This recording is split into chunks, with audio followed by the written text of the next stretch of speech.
சும்மா கட்சி சந்திப்பு தான். கட்சி தேர்தல் வருது இல்லையா, அதனால கட்சி ஒவ்வொரு மாவட்டமாக சந்திச்சுட்டு வரும்போது காரைக்குடியில் ஒரு சந்திப்பு, கட்சிக்காரங்களோட ஒரு சந்திப்பு. பெரிய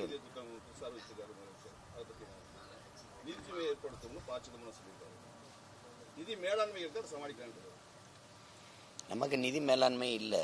ஏற்கனவே 10 லட்சம் கோடி கடன் ஆயிடுச்சு. இது வந்து நீண்டகால கோரிக்கை. இவங்க இன்னைக்கு நேற்று இல்லை, இதுலேயே இந்த 4 ஆண்டுகளாக இந்த கோரிக்கையை வச்சு போராடிட்டு தான் இருந்தாங்க. இப்போ உங்களுக்கு தேர்தல் வரும்போது இதை அறிவிக்கிறதுனால இந்த வாக்கு அறுவடை தான், வேற ஒன்றும் இதில் இல்லை. அக்கறை இருந்தால் முன்னாடியே அறிவிச்சிருக்கணும். சொல்கிற மாதிரி பெரிய நிதி சுமையில் தான் இது போய் நிறுத்தும். இது ஏற்கனவே இருக்கிற கடனோடு கூடுதலாக கடன் ஆகும், அவ்வளோதான். சரி, இப்போ நீண்ட நாள் இருந்த கோரிக்கையை நிறைவேற்றியதில் நமக்கு ஒரு மகிழ்ச்சி.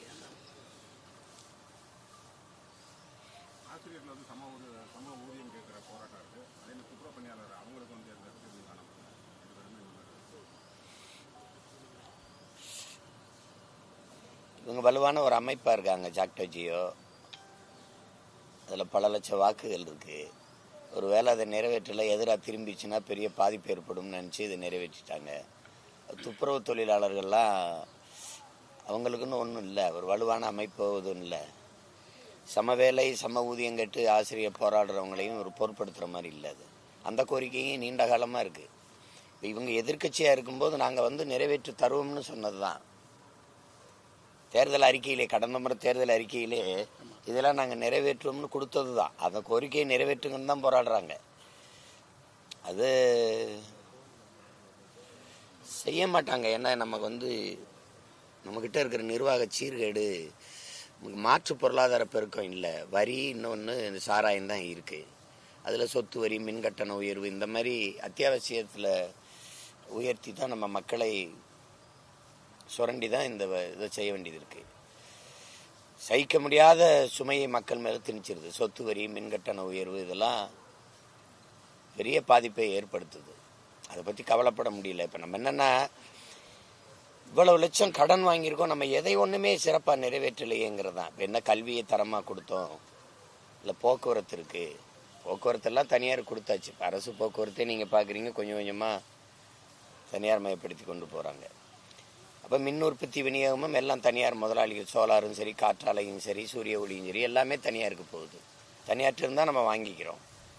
இப்போ இந்த மாதிரி எந்த ஒரு திட்டமே நமக்கு மருத்துவ தரம் உயர்த்தப்பட்டதுனோ, இல்லை சாலை போடுதல் பராமரிப்பில் சிறப்பாக இருக்குதுனோ, எது ஒன்றுமே நம்ம நிறைவடையலை.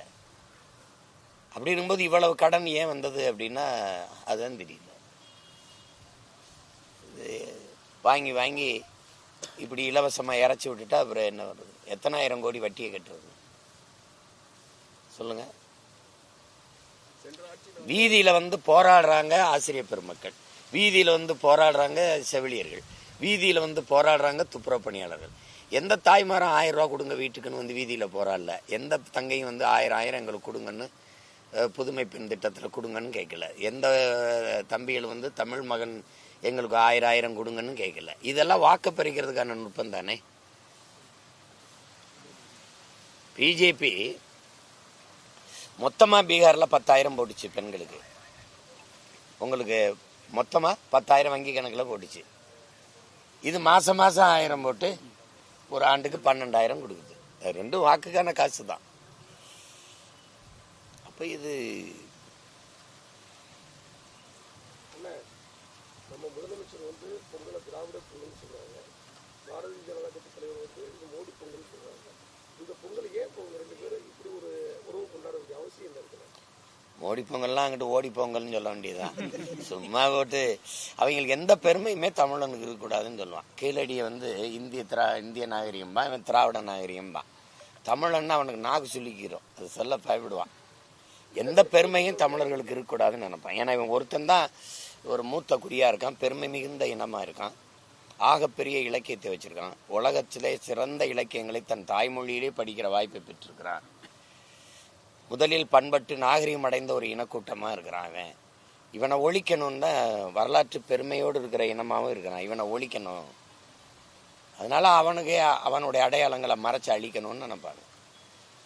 உலகத்துக்கே நம்மளுடைய தேசிய பண்டிகை, நம்மளுடைய பண்டிகை பொங்கல்னு தெரியும். அப்போ அதை ஆளாளுக்கு சொல்லிக்கிடுவாங்க. தேர்தல் நேரத்தில் சொல்றாங்க, இவ்வளவு காலமா சொல்லலை, இப்போ தேர்தல் நேரத்தில் சொல்றாங்க. உங்களுக்கு கோபம் வருதா இப்படி சொல்றதுனால? வருதுன்னா மாற்றி போடுங்க வாக்க, அவங்களுக்கு போடாமல் இருங்க. எனக்கிட்ட கேள்வி கேட்டுக்கிட்டு இருந்தேன். வேற ஏதாவது தேர்தல் நடந்தாலும் திமுக வந்து வீட்டுக்கு அனுப்பப்படும் அப்படின்ட்டு அதில் நான் எப்போவுமே கவனம் செலுத்துறதில்ல, கருத்து கணிப்புலாம். போன தடவை நாடாளுமன்ற தேர்தலில் நான் 4 விழுக்காடு வருவேன்னாங்க, 8.5 விழுக்காடு வந்தேன். நான் போய் வழக்கா போட்டு நிற்க முடியும்? அதெல்லாம் எனக்கு எப்போ உடன்பாடு இல்லை. கருத்துங்கிறது எடுக்கிறாங்கல்ல அவங்க கருத்து, புரியுதா? எந்த கருத்துக்கும் வாக்கு இல்லையா ஐயா, காசுக்கு தான் வாக்கு. காந்தி இங்கே எந்த தலைவனுக்கும் ஓட்டு கிடையாது, உங்களுக்கு தெரியுதுன்னு நினைக்கிறேன். எங்களுக்கு போட்டால் தான் காசு இல்லாத வாக்கு, மற்ற எல்லாம் 500 1000. அந்த நான் தான் சொன்னேன்ல, இங்கே மதிப்புமிக்க ஒரே தலைவர் காந்தி தான், அவருக்கு தான் ஓட்டு.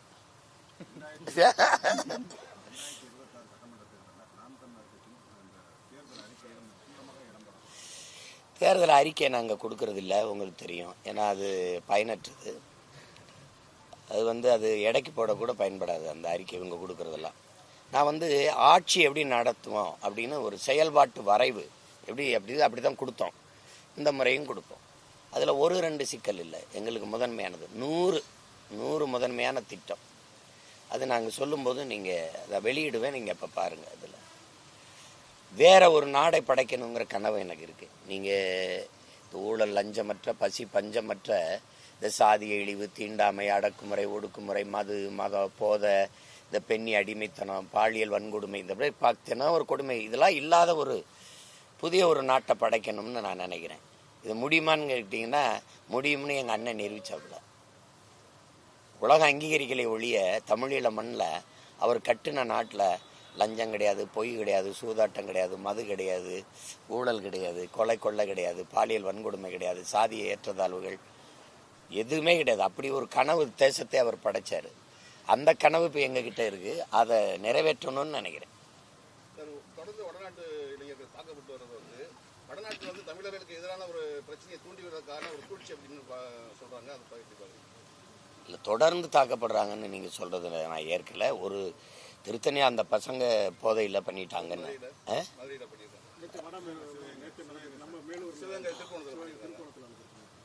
அதே மாதிரி அவங்க வட இந்தியாவிலிருந்து வர்ற இளைஞர்களும் நிறைய இங்கே குற்றங்களை செய்கிறாங்க. இந்த போதைகள் அதிகமாக உள்ள வர்றது காரணமே அவங்களுடைய வருகை ஒரு காரணம். ரெண்டாவது, அவங்க பள்ளிக்கூடத்துக்கு போகிற நம்ம பிள்ளைகள், காட்டு வேலைக்கு போயிட்டு வர பெண்களை வலுக்கட்டாயமாக வன்புணர்வு செய்கிறது, தாக்குறது. காவல்துறையே வட இந்திய இளைஞர்களெல்லாம் சேர்ந்து தாக்கும்போது நீங்கள் இதை கேள்வி வைக்கலையே. விரட்டி நம்ம பிள்ளைகளெல்லாம் அடித்தாங்கல்ல, அப்போலாம் நீங்கள் கேட்கலையே. அதனால் நீங்கள் வன்முறையை நம்ம ஊக்கப்படுத்தலை, அது பிழை. அதை அரசு தடுத்து கண்டிக்கணும். யாரையும் தாக்கி அழிக்கிறது, அடித்து விரட்டுறதெல்லாம் நம்ம நோக்கம். ஒவ்வொருக்கும் உரிய பாதுகாப்பு இருக்கணும். ஆனால் எங்களுடைய இது வட இந்திய இளைஞர்கள், வட இந்தியர்கள் அதிக வருகை தமிழ் இனத்திற்கு ஏற்கனவே இது தாய் நிலத்திலே அரசியலும் அதிகாரம் இல்லாமல் அடிமையாக இருக்குது. இந்த இனம் இதுக்கென்று இல்லை, சும்மா நாடுன்னு ஒரு பேர் இருக்கும், இதுக்கு ஒன்றும் இல்லை. ஆழமாக பார்த்தீங்கன்னா இந்த நிலை நீடிக்கும் போது இப்போ இந்த சிறப்பு வாக்காளர் திருத்தத்தில் அவங்க எல்லாருக்கும் வாக்குரிமை கொடுத்துக்கிட்டு வரும்போது என்ன வரும்னா, இந்த நாட்டினுடைய அரசியலும் அதிகாரமும் மறுபடி வட இந்தியர்கள்ட்ட போகும். இது இந்தி பேசுகிற இன்னொரு மாநிலமாக மாறும். ஏற்கனவே எல்லா இடங்கள்லையும் இந்தி இருக்குது. எல்லா இடங்கள்லையும் சாதாரண பெட்டி கடை, காட்டு வேலை, தோட்ட வேலை, எல்லா இடத்துலையுமே வட இந்தியர்கள் வந்துருச்சு. தவிர்க்க முடியாத வேலையாட்களாக மாறிட்டாங்க. ஏன்னா நம்மளை நுட்பமாக உழைப்பிலிருந்து வெளியேற்றிட்டான். உங்களுக்கு புரியுதுங்க, சும்மா உட்காந்துருக்கு ஆசரன்ட்டான். அப்போ அந்த இடம் வேலை அப்படி இருக்குது, தேவை எது இருக்குது, அவன் அந்த இடத்த நிறைச்சிட்றான். அப்படிங்கும்போது ஒன்றுமே பண்ண முடியாது. அவன் இங்கே வீடு எடுப்பான், இங்கேயே தங்குவான், இங்கே குடும்ப அட்டை எடுப்பான், இங்கே வாக்கு உரிமை எடுப்பான். அப்போ அவன் ஒரு நாட்டினுடைய அரசியலையும் அதிகாரத்தையும் அவனே தீர்மானிப்பான். தானாக அதிகாரம் அவன் கைக்கு போயிடும். நான் ஏற்கனவே அடிமையாக இருக்கேன், மேலும் அடிமையாகி அப்போ நாடற்ற நிலமற்றவனாக அடித்து விரட்டப்படுவேன். இது நடக்கும். நீங்கள் சொந்த மண்ணில் இருந்து நான் பதிவு பண்ணுறேன், எழுதி வைங்க, இன்னொரு 10 ஆண்டுகளில் இது நடக்க வாய்ப்பு இருக்குது. ஏன்னா இந்த திராவிட அதிகாரங்கள் வந்து அதை தடுக்காது. என் பிள்ளைகளுக்கு ஏன் அந்த வேலையை கொடுக்க முடியாதா? திறன் மேம்பாட்டு பயிற்சி கொடுத்து ஒரு அமைப்பை வச்சுக்கிட்டு, உங்களுக்கு என்ன டெக்ஸ்டைல் இண்டஸ்ட்ரியா, உங்களுக்கு எவ்வளோ பேர் வேணும், 100 பேரா, இந்தா நான் அனுப்புகிறேன், வயக்காட்டுக்கு வேலைக்கு ஆளா, இந்தா நான் அனுப்புகிறேன் அப்படின்னு அனுப்ப முடியாதா என்ன?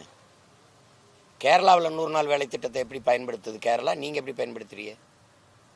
இப்போ 100 நாள் வேலை திட்டத்தில் வேலை பார்க்குறவங்களுக்கு சம்பளம் போட காசு வச்சுருக்கீங்களா?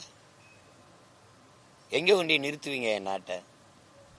இந்தியா மாதிரி ஒரு வளர்கிற நாட்டில் சும்மா உட்காந்துரு சம்பளம் தரேன்னு சொல்கிற ஒரு நாட்டை எங்கேயா பார்த்துட்டு இருக்கீங்களா? 28 விழுக்காடு சோறு இல்லாமல் படுக்க போகிறான். பட்டினி குறியீட்டில் இருக்கிற நாட்டில் நம்ம நாடு முதன்மையான இடத்துல இருக்குது. அவ்வளோ பசி இருக்குது, அவ்வளோ ஏழ்மை இருக்குது. ஒரு நாட்டு மக்களின், ஒரு குடிகளினுடைய அறிவாற்றல் உடலாற்றல் இரண்டையும் உழைப்பில் ஈடுபடுத்தி உற்பத்தியை பெருக்கணும். அந்த நாடு தான் வாழும் வளரும். சும்மா உட்காந்துரு சம்பளம் தரேங்கிற நாடு ஓட்ட பறிக்கிற வேலை தானே இது. அதனால உழைக்கும் திறனற்று போயிட்டாங்க நம்ம பிள்ளைங்கள். ஏன்னா குடி, பொழுதுபோக்கு, கேளிக்கை, இலவசம், எல்லாமே இலவசம் வருது. அதனால அவன் வந்து வட இந்திய வருகை தவிர்க்க முடியாதது ஆயிடுது. இது பேராபத்து, அவ்வளோதான் சொல்ல முடியும்.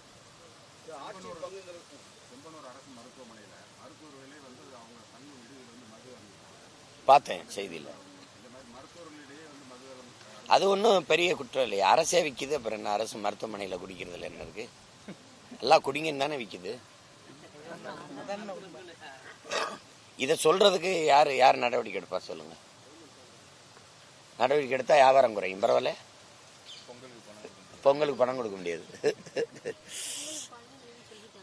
அரசு அங்கீகரிச்சு மதுவை வித்துட்டு இதை போய் பேசிட்டு இருந்து இது என்ன நடவடிக்கை எடுக்க முடியும்?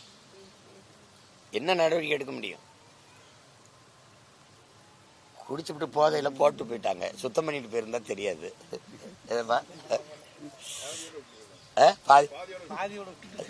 யாராவது வந்து குடிச்சுக்கிட்டு சொன்னாங்க. ஒரு கொடை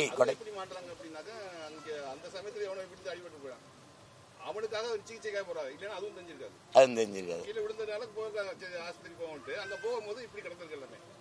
அதை உடனே அவன் எடுத்து 30 செகண்ட் வீடியோ தான், 2 தடவை எடுத்துருக்காங்க. அதுக்குள்ள வந்து எடுத்துட்டாங்களா? விடுங்க. சரி, அறநிலைத்துறை அமைச்சர் வந்து சேகர்பாபு வந்து ஆலயங்கள்ல அன்னைக்கு கூட ஒரு பார்த்தேன், கன்னியாகுமரி. அது ஒரு பதவி திமிரு தான், அதிகார திமிரு. யார் நம்மளை கேட்கறதுன்ட்டு? யார் கேட்கறது? அவரு ஆட்சியில் இருக்கிற தலைமைக்கு ரொம்ப நெருக்கமாக இருக்காரு. அவரை ஒன்றும் பண்ண முடியாது. என்னங்கய்யா, என்ன நடவடிக்கை எடுப்பாங்க? அதனால என்ன நடவடிக்கை எடுக்க போறாங்க சொல்லுங்க? அது ஒன்றும் பண்ண முடியாது. அது அதிகார திமிரில் பேசுறதுக்கு நம்ம ஒன்றும் பண்ண முடியாது. விஜயுடைய அந்த ஆட்சி பங்கு அப்படின்ற அந்த வாசகத்தை எப்படி பார்க்கணும்? அது தெரியல. அது ஆட்சியில் பங்கு அப்படிங்கிறது அது அவர் தம்பி ஒரு கொள்கையாக வச்சிருக்கிறாப்புல. இங்கேயும் நிறைய கட்சிகள் ஆட்சியில் பங்குங்கிறது கோரிக்கையாக வைக்கிறாங்க. அதனால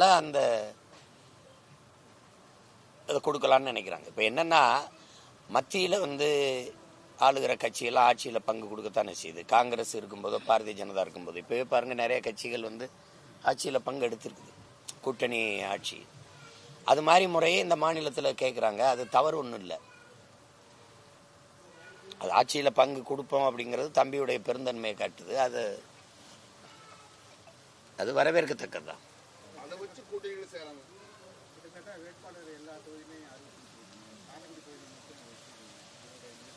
காரைக்குடி தொகுதியில் கடைசியாக அறிவிப்போம். இன்னும் ஒரு மாதம் தானே இருக்குது. பிப்ரவரி 21 அறிவிப்போம். சொந்த மண்ணை காரைக்குடி மட்டும் இல்லை, எனக்கு தமிழ்நாடே என் சொந்த மண்ணு தான். இல்லை எனக்கு வந்து நான் ஒரு ஊருக்காரன் இல்லையே, நான் உலகத்துக்கானவன். அது இந்த தமிழ்நாட்டுக்கானவன். எனக்கு நீங்கள் வந்து இந்த ஒரு வட்டத்துக்குள்ள எங்கள் தாத்தா தெய்வ திருமகன் சொன்ன மாதிரி தான். நான் கடல், என்னைய குட்டையாக்க முடியாது. நீங்கள் ஒரு குளமாவோ கண்மாயாவோ ஆக்க முடியாது. நீங்கள் எதிர்பார்க்குறீங்களா? இல்லை, அறிவிப்புங்கிறது பிப்ரவரி 21 தான் எல்லா மொத்த வேட்பாளர் வாக்கு வங்கி. ஆமாம், சொந்த ஊர்ல ஒரு தாய்ப்பாசம் இருக்கும்ல நம்ம பிள்ளைன்னு. எல்லாத்துக்கும் அவசரப்படுறீங்க நீங்க. அது காமிப்போம். 21 அறிவிப்போம். 21 பிப்ரவரி 21 திருச்சியில் மாநாடு இருக்கு. அதில் எல்லா வேட்பாளரையும் அறிவிப்போம். இப்போ நாங்கள் வந்து 100-150 வேட்பாளர்கிட்ட தான் அறிவிச்சிருக்கோம். இன்னும் மிச்ச வேட்பாளர்கள்லாம் தேர்வு பண்ணி வச்சுருக்கோம். அப்போ மொத்தமாக அறிவிப்போம். இல்லை, அது எங்கள் கோட்பாட்டில் இல்லை. இப்போ எனக்கு வந்து இப்போ உங்களுக்கு வந்து நான் ஒரு கட்சியோட இணைந்து வேலை செய்யணும், ஒரு கூட்டணி வைக்கணும்னா தனித்து ஒரு கட்சி தேவையில்லை. என்னோட தத்துவம் தனியாக இருக்குது. இப்போ எனக்கு வந்து எங்களுக்கு வந்து தலைவர் வந்து யாருன்னு உங்களுக்கு தெரியுது. அவரை இவங்க அந்த படத்தை வச்சாலே அடிச்சு விட்டுருவான். அப்படி இருக்கும்போது இவங்க என் பக்கத்தில் உட்காரவோ பேசவோ பயப்படுவாங்க. மீறி வந்தாலும் எங்கள் கோட்பாடு வேற. நாங்கள் வந்து தனித்தமிழ் ஈழம், அது தவிர எங்களுக்கு வேற தீர்வு இல்லைம்போம். எங்களுக்கு ஒரே கொள்கை மொழி தமிழ் தான்போம். பயிற்று மொழி தமிழ், ஆங்கில கட்டாய பாடமொழி, உலகத்தின் எல்லா மொழிகளும் எங்கள் விருப்ப மொழி, விரும்பினால் கற்போம்போம். இதை ஏற்கனவுங்க. ஆடு மாடு வளர்த்தல், வேளாண்மை செய்தல், பட்டுப்பூச்சி வளர்த்தல், நாட்டுக்கோழி வளர்த்தல், இதெல்லாம் அரசு பணின்னு நான் மாற்றுவேன்பேன். இவங்க சிரிப்பாங்க, ஐயோ ஆடு மாடு மேய்க்க சொல்கிறாங்க அப்படின்னு. ஆனால் வீட்டில் போய் நல்லா பால் சாப்பிடுவாங்க, கறி திம்பாங்க. அது வேற. என்னடா லெக் பீஸ்லாம் சாப்பிடுவாங்க. பைத்தியக்கார கூட்டம். இங்கே பால் வளத்துறை இருக்கும், பால் இருக்கும். வளம் எங்கே இருக்கு? எங்கே இருந்துடா பால் வருது? வளத்துறை எங்கடானா இல்லை. கால்நடைத்துறைக்கு ஒரு அமைச்சர் இருப்பார், கால்நடை எங்கன்னா இருக்காது. அது மாதிரி சில கோட்பாடுகளோட நம்ம உடன்பட முடியாது. நீங்கள் ஊழல் லஞ்சத்தை ஒழிக்கணும்னு நினைக்கிறோம். ஆனால் இதில் எந்த கட்சியோட சேர்ந்து உழைப்பீங்க? நீங்களே சொல்லுங்க. இவங்க எல்லாரையும் ஒழிச்சா தான் அதை ஒழிக்க முடியும். உண்மையா இல்லையா சொல்லுங்க. நான் வாக்குக்கு காசு கொடுக்க மாட்டேன், அவங்க காசு கொடுத்தா தான் வெல்ல முடியுங்கிற நிலைப்பாட்டை கொண்டவர்கள். நான் வந்து 36 லட்சம் வாக்கு 1 ரூபா கூட கொடுக்காம பெற்றிருக்கேன். இன்னொரு 36 லட்சம் கூட்டிட்டேன்னா நான் ஓடிடுவேன். அப்போ மக்களுக்கு இந்த புள்ள வென்றுவான் அப்படின்னு நம்பிக்கை வந்துடும். நீங்கள் காசு கொடுக்கும் போதே ஊழல் லஞ்சத்துக்கான விதை அங்கே ஊண்டப்பட்டுருது.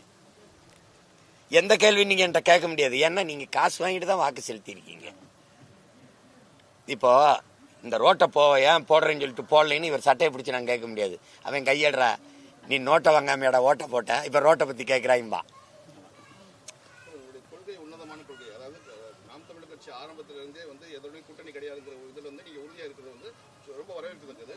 ஆனால் அரசியல் சமுதாயோட என்ன சொல்றாங்கன்னா, கூட்டணி இல்லாமல் எந்த கட்சியும் இந்த தமிழ்நாட்டில் அது சும்மா அது ஒரு சும்மா அது ஒரு இதை கட்டி வச்சுக்கிறாங்க. கெஜ்ரிவால் வெல்ல முடியுது தனிச்சு நின்று. வென்றாரா இல்லையா அதை சொல்லுங்க. 2 முறை வென்றாருல. அப்ப 2 முறை வென்றாரா இல்லையா? கூட்டணி வச்சு வென்று என்ன நீங்க தனிச்சு நின்று வெல்ல முடியாதுன்னு ஏன் சொல்றீங்க?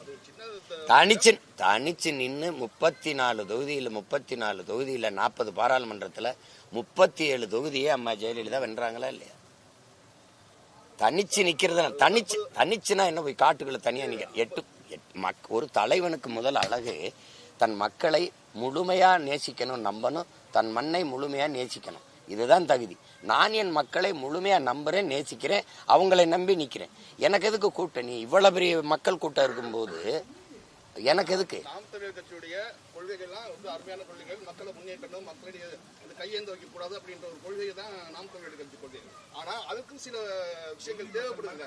அதாவது நீங்க அப்படி மக்களை வந்து என்னைக்குமே நான் சொல்றேன், என் மக்கள் மகத்தானவர்கள்.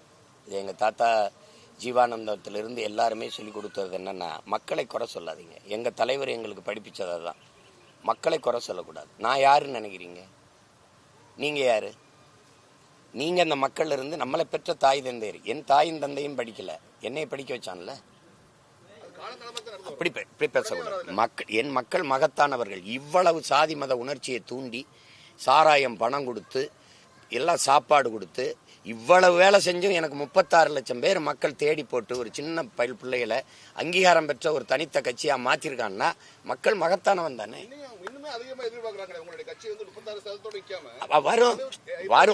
வரும் கொஞ்சம் கொஞ்சமா தான் வரும். நான் வந்து ஒரு மூங்கில் மரம் போல. நீங்க சீன மூங்கில் வந்து 9 ஆண்டுகள் கழிச்சு தான் அது முளைச்சு வெளியில வருது. ஆனா 6 மாசத்துல விண்ணை தொடர உயரத்துக்கு போயிருது. ஏன்னா வலுவான அடித்தளத்தை அந்த வேர் என்ன செய்யுது, கீழே இவ்வளவு விரைந்து வளர்றதுக்கான ஆற்றலை பூமிக்குள்ளே அந்த வேறு 9 ஆண்டுகளை அந்த வேரை பரப்பி வலிமைப்படுத்தி டக்குன்னு மேலே வருது. இப்போ நான் அப்படி வரமாட்டேன்னு எப்படி நினைக்கிறீங்க? ஒரே நாளில் மாறுதல்னு இதெல்லாம் வேணாம். வேற ஒன்று வரணும்னு மக்கள் நினைச்சா வந்துட போகுது. இங்கே பொறுமையும் ஒரு வித போர் தான். இப்போ நாங்கள் பண்ணிக்கிட்டு இருக்கிறது போராட்டம் தான். அதனால இது நீங்கள் வந்து அப்படி இது பண்ணிடாதீங்க. ஆபிரகாம் லிங்கன் சொல்கிற மாதிரி நாங்கள் மெதுவாக வருவோம், ஆனால் ஒருபோதும் பின்னோக்கி போக மாட்டோங்கிறவில்ல. அது மாதிரி கொஞ்சம் காலம் எடுக்குது. இங்கே மாறுதல் என்பது மகத்தானது, ஆனால் அது கொஞ்சம் காலம் எடுக்குது. எது ஒன்றுமே எளிதாக நடக்கணும்னு நினைக்கிற மக்களின் மனநிலையில் அந்த மாறுதலுக்கான சிந்தனை வர கொஞ்சம் காலம் எடுக்குதுங்கிறான். தொடக்கத்தில் அது ரொம்ப கடினமாக இருக்குது, அப்புறம் கொஞ்சம் குழப்பமாக இருக்குது. எப்படி பார்த்தாலும் இறுதியில் மாற்றம் தான் அழகாக இருக்குதுங்கிறான். அது கொஞ்சம் காலம் எடுக்கும். அதனால அதை நீங்கள் பொருள்படுத்தாதீங்க. நாங்கள் கொஞ்சம் கூட தற்சோர்வு அடையலை, நீங்கள் அடைஞ்சிடாதீங்க. யாருக்கு? எங்களுக்கு ஒரு சவாலும் இல்லை. எங்க கோட்பாடு, எங்க பாதையில எந்த இடையூறும் இல்லை. எங்க தத்துவத்துக்கு, நாங்க முன்வைக்கிற அரசியலுக்கு இந்த நிலத்துல யாருமே இல்லை. ஏன் உலகத்திலே முன்னெடுக்கல ஒரு அரசியல் கட்சி. இங்க மரம்னா என்னன்னு தெரியாத ஒரு கூட்டம் இருக்கு. மரம்னாவே என்னன்னு தெரியல அவனுக்கு. மரத்தின் பயன் என்னன்னே தெரியல. மலைனா என்ன, கடல்னா என்ன, ஆறுனா என்ன, நீரின் அவசியம் என்ன, எதுவுமே தெரியாது அவனுக்கு. அவனுக்கிட்ட நாடு இருக்கு. உங்களுக்கு புரியுதா? அப்போ நாங்க வந்து புல்லு பூண்டு நாய் நரி ஆடு மாடு கோழி ஒத்தது அறிவார் உயிர் வாழ்வார் மற்றெல்லாம் செத்தாருள் வைக்கப்படுங்கிறான் என்னுடைய மூதாதை வள்ளுவ பெருமகனார். நீங்க இங்க அப்படி கிடையாது. இங்க பாருங்க, ஒரு சமூகம் வாழணும்னா வண்ணாறு இருக்கணும், குயவர் இருக்கணும், முடிதிருத்துற மருத்துவர் இருக்கணும், உழவன் இருக்கணும், தச்சன் இருக்கணும், மீனவன் இருக்கணும். புரியுதா? இவனெல்லாம் இருந்து தாண்டா சமூகம். ஒத்தது அறிவார் உயிர் வாழ்வார் மற்றெல்லாம் செத்தார் உழைக்கப்படுங்கிறான். இவன் எவனாவது இந்த திராவிட இந்திய கட்சி எண்ணில் இருக்கிற ஆதி தொல்குடி தமிழர்கள்ல ஒரு முடிதிருத்திரர் மருத்துவர் குலத்துக்கு சீட்டு கொடுத்துருக்கானா? யாராவது சொல்லு. இல்ல வண்ணாரு, இந்த வண்ணாருக்கு கொடுத்துருக்கானா? இல்ல தச்சருக்கு, இல்ல வேளாறு இருக்கிற இந்த குயவருக்கு கொடுத்துருக்கானா? யாராவது சொல்லுங்க. யாராவது சொல்லுங்க. கொடுத்துருக்கானா? ஒரு கட்சி தேடி கொடுத்து நிறுத்துதுன்னா இது தமிழனுடைய அரசியல், தமிழ் தேசியனத்திற்கு அரசியல். என் மக்கள் எல்லாம் மேலே ஏறணும். இங்கே ஆதி தமிழன் இருக்கான் பறைய, அவன் மேம்படாம ஒரு தேசியனம் மேம்படாது, ஒரு உரிமையும் பெறாது. என் கால்கள் வலுவா இருந்தாதான் என் உடம்புல எந்த பாகம் வலுவா இருந்தாலும் பயன் இருக்கும். அப்ப ஆதி தமிழ் குடி விடுதலை பெறாம எவனும் விடுதலை பெற முடியாது. அந்த பேர், அது விடுதலைன்னு பேர் இல்லை. இப்ப தேவேந்திரரை வந்து வெளியேற்றா பட்டியல் இருந்து நாங்க போராடுறது காரணம் என்ன? என் இனம் சார்ந்தவன், என் உடன் பிறந்தான் தாழ்ந்தவன் இருக்கிறது என் தன்மானை இழப்புன்னு நாங்க பாக்குறோம். ஏன்னா அந்த இடத்துல அவன் தாழ்ந்தவன் நீ சொன்னீங்கன்னா அங்க என் இனம் தாழுது, என் தமிழ் தாழுது, என் தமிழ் குடி தாழுது. அது என் தன்மானத்துக்கு இழுப்பு. தூக்குடா என்னடா நான் வச்சு தாழ்த்தப்பட்டவன் தூக்குடா. தமிழன் எவனுமே தாழ்த்தப்பட்டவன் இல்லைங்கிறதா எங்க நிலைப்பாடு. ஏன்னா தமிழன் பெருமைக்குரியவன். காரணம், தமிழ் பெருங்குடியில் பிறந்ததுனாலே அவன் பெருமைக்குரியவங்கிறான் என் தாத்தை புரட்சி பாவலர் பாவேந்தேன். அப்ப நான் பெருமைக்குரியவன். எனக்கு என்ன எஸ்சியில வச்சு சலுகை கொடுக்குற? உரிமை குடுறா. எஸ்சியில வச்சு என்னடா கொடுப்ப? ஏழாடா, ஏழை பிசியில விடால் எம்பிசியில வச்சு குடுறா, எனக்கு தனியா வச்சு குடுறா. என்ன நீ என்னை தாழ்த்தப்பட்டவன் சொல்ல நீ யாரு? அப்ப நீ அப்படி ஒரு இது வருது இல்ல. அந்த கோட்பாடை கொண்டு வரணும்னா நீங்க இந்த இடத்துல தனித்த தத்துவத்தை வச்சுதான் நிக்கணும். இவன் எவனோடும் கூட்டணி சேர முடியாது, இவன் தரமாட்டான், செய்ய மாட்டான். ஜெயலலிதாவாவது தாழ்த்தப்பட்ட ஒரு அருந்ததியரை குறித்து சபாநாயகராவது ஆக்குச்சு, அந்த அம்மாவாவது ஆக்குச்சு. இவன் இந்த திராவிட கட்சி திமுக தான் பண்ணிருக்கா? பொது தொகுதியில ஒரு தாழ்த்தப்பட்ட மகனை நிறுத்தி திமுக வெல்ல வைக்குமா? வென்றுக்கா? இல்ல எங்க அண்ணன் திருமாவளவனே நீங்க பொது தொகுதியில் நில்லுங்க, நம்ம வேலை செஞ்சு வெல்லுவோம் அப்படின்னு ஏதாவது சொல்லுமா அந்த திமுக? சொல்லுங்க. கம்யூனிஸ்டாவது ஒரு தடவை அந்த மாதாவரத்தில் ஒருத்தரை நிறுத்தி வெல்ல வச்சிச்சு. தலித்து எழில்மலையை கொண்டு திருச்சியில நிறுத்தி ஜெயலலிதா அம்மா வெல்ல வைக்கிறாங்க. திமுக என்ன பண்ணிச்சு தெரியுமா? எங்க அண்ணன் பெரம்பலூர்ல இருந்தாப்புல ராசா வெறும் பறையர் ரோட்ல தான் வென்றாரு. அவரு எல்லாரும் போட்டுதானே வென்றாரு. அப்ப என்ன பண்ணிருக்கோம்? பொது தொகுதியா மாறும்போது ராஜா நீ அங்கேயே நில்லுன்னு சொல்லியிருக்கணும்ல. எல்லாரும் போட்டு தானே வென்றாரு. எதுக்கு நீலகிரியை கூட்டிட்டு போன? ஏன்னா நாங்க எங்க அண்ணனை தமிழனா பார்ப்போம், நீ தாழ்த்தப்பட்டவனா பாக்குற. இப்ப சிக்கல் புரியுதா? அதனாலதான் இந்த நிலையை நாங்க மாத்தணும்னு நினைக்கிறோம். அப்ப இவங்களோடலாம் சேர்ந்து இந்த வேலையை செய்ய முடியாது, தனிச்சு நின்னாதான் செய்ய முடியும். இப்ப பாருங்க, இந்த தேர்தலையும் நான் எல்லாருக்கும் இடம் கொடுத்துருக்கோம். நீங்க போடுங்க, போடாம போங்க.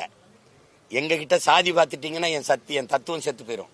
மதம் பார்த்துட்டீங்கன்னா போயிடும். நான் முன்வைக்கிற அரசியலை தான் நீங்க பார்க்கணும்.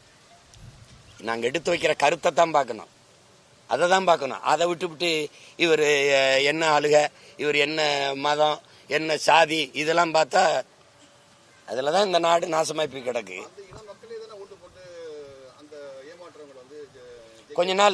கொஞ்ச நாள் சாதியில நின்று சாதிச்சவர்த்தனை சொல்லுங்க. சாதியில நின்று சாதிச்சவர்த்தனை சொல்லுங்க. திருப்பி அந்த திராவிட கட்சிகள்கிட்ட போய் 2-3 சீட்டுக்கு நம்ம நிக்கிறதை தவிர வேற என்ன இருக்கு? நமக்கு வலிமை என்ன இருக்கு? அதுதான். அதை மாறணும்னா, நீங்க மாத்தணும்னா எப்படி பண்ணுவீங்க? வட மாவட்டங்கள்ல படையாச்சி தெருவுக்குள்ள பறையர் வாக்கெட்டு போக முடியாது. பறையர் தெருவுக்குள்ள படையாச்சி போறதே இல்லை. இது எப்ப மாறுன்னு நினைக்கிறீங்க? மாத்திரமா இல்லையா? எங்க கட்சியில எப்படி? பறையருக்கு இடம் என் தங்கச்சிக்கு படையாச்சி மாவட்ட தலைவன். இவன் என்ன செய்யறான்? தங்கச்சி வாடான்னு தெருவில் கூட்டி போறானா இல்லையா? போறான் பாருங்க. இங்க படையாச்சிக்கு சீட்டு தேர்தலில் நிக்க பறையர் மாவட்ட தலைவரா இருக்கான். அண்ணே வானே தங்கச்சி வாடா அப்படின்னு தெருவுக்குள்ள கூட்டி போறான். அம்மா போடு என் தங்கச்சிக்குன்றான். மாறுதல். அதிகாரத்துக்கு இப்படி போனாதான் இப்படி போடுங்க. நீ குறுக்கு வழியில போய் இலக்க தொடுறதை விட நேர் வழியில மெதுவா போய் தொடுங்கிறான். நான் என்ன பண்ணப்போ? என்ன பண்ண சொல்றீங்க? கூட்டணி வச்சு இப்ப இருங்க, கூட்டணி நான் வைக்கிறேன். கூட்டணி வச்ச எங்க அண்ணன், இல்ல கூட்டணி வச்ச எங்க ஐயா, இல்ல கூட்டணி வச்ச கட்சிகள் உள்ள போய் சாதிச்சது என்ன? நீங்க கூட்டணி தலைவர், நீங்க கோச்சுக்கிறீங்களோ, நான் ஏதாவது தவறுன்னு பட்டா கூட பேச முடியும். அமிங்கி போறதில்ல. உங்களுக்கு ஒண்ணு சொல்றேங்க, கூட்டணியில் இல்லாத எங்க ஐயா பெற்ற வாக்கு, எங்க ஐயா ராமதாஸ், கூட்டணியில் இல்லாத எங்க அண்ணன் வைகோ பெற்ற வாக்கு, கூட்டணியில் இல்லாத ஐயா விஜயகாந்த் அவர்கள் பெற்ற வாக்கு, கூட்டணிக்குள்ள போய் பெற்ற வாக்கை எண்ணுங்க. என்னங்க வாக்கு குறைதா இல்லையா? அப்படி பேசாதீங்க. வளர்ச்சிங்கிறது என்ன நீங்க நினைக்கிறீங்க? வளர்ச்சிங்கிறது என்ன? ஒரு எடுத்தவொடனே இலையவட்டவொடனே பூக்கணும் காய்க்கணும்னு பேசிட்டுக்கிறீங்க. இந்த மாமரம் காய்க்கிறதுக்கு எத்தனை ஆண்டு எடுத்திருக்கும்? கொஞ்சம் பொறுத்து இருக்கணும். நீங்க உடனே பூக்கணும் காய்க்கணும்ன்றீங்க.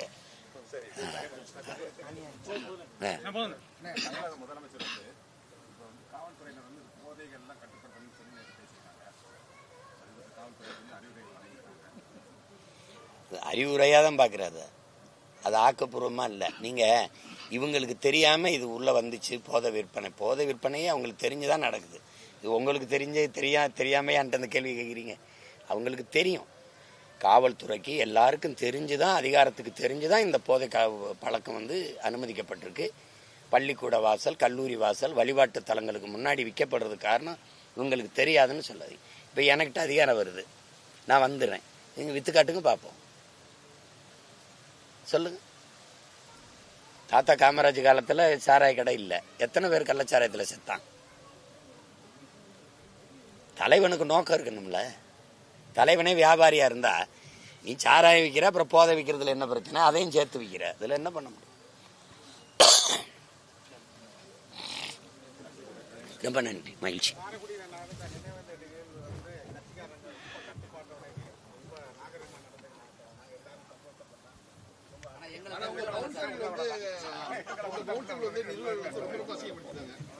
அது ரொம்ப நடந்துச்சு. அப்ப கூட இந்த மாவட்ட